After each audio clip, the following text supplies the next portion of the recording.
Kisah ini diambil dari film Chariot of Fire yang merupakan kisah nyata tentang iman, keberanian, dan pengorbanan diri dari seorang pelari Skotlandia yang saleh, Eric Liddell.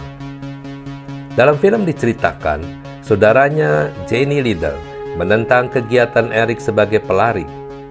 Jenny sering mengingatkan Eric bahwa seharusnya ia sudah pergi ke China dan menjadi misionaris. Namun Eric berhasil membujuk Jenny, katanya, "Saya diciptakan untuk suatu tujuan, dan tujuan itu adalah untuk China, tetapi Tuhan juga membuat saya berlari cepat. Waktu saya berlari, saya dapat merasakan kenikmatan darinya, dan waktu saya menang, itu semua untuk kemuliaan Tuhan. Kalau saya berhenti berlari, berarti saya sudah menahan talenta yang Tuhan berikan untuk kemuliaan-Nya." Motivasi Eric adalah berlari untuk kemuliaan Tuhan. Puncak karirnya adalah Olimpiade 1924 di Paris. Saat sedang berada dalam kapal menuju Paris, Eric mendapat kabar bahwa lomba lari 100 meter akan diadakan pada hari Minggu. Ia langsung memutuskan untuk membatalkan keikutsertaannya pada lomba yang merupakan spesialisasinya karena keyakinan iman Presbyteriannya sangat kuat untuk tidak berlari dan menguduskan hari Sabat. Eric tidak ragu sedikit pun dengan keputusannya.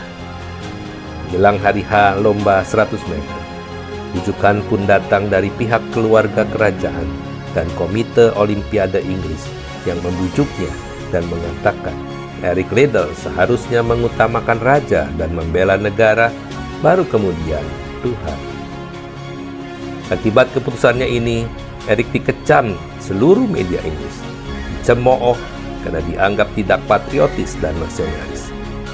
Eric dikritik sebagai pengkhianat karena mengutamakan Tuhan daripada negara. Dengan pertolongan Lindsay, salah seorang pelari perwakilan Inggris juga, akhirnya Eric bertukar kompetisi.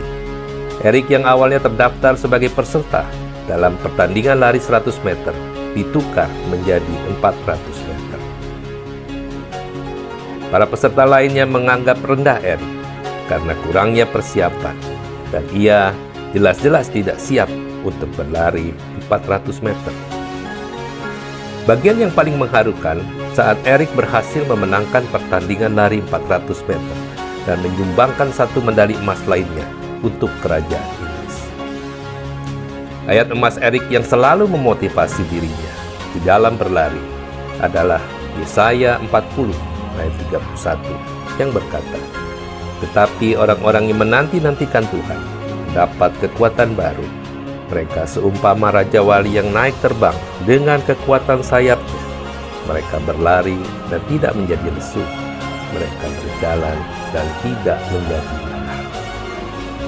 Setelah memenangkan medali emas pada Olimpiade 1924 tersebut, Eric tetap menjalankan panggilan hidupnya untuk menjadi misionaris di China. Saudara, Eric mengajar kita untuk taat dan mengembangkan seluruh potensi yang kita miliki dengan maksimal bagi kemuliaan-Nya. Karena sesuai firman-Nya di Kolose 3 ayat 23 berkata, "Dan segala sesuatu apapun yang kamu lakukan, kerjakanlah dengan segenap jiwa seperti kepada Tuhan dan bukan kepada manusia." Amin.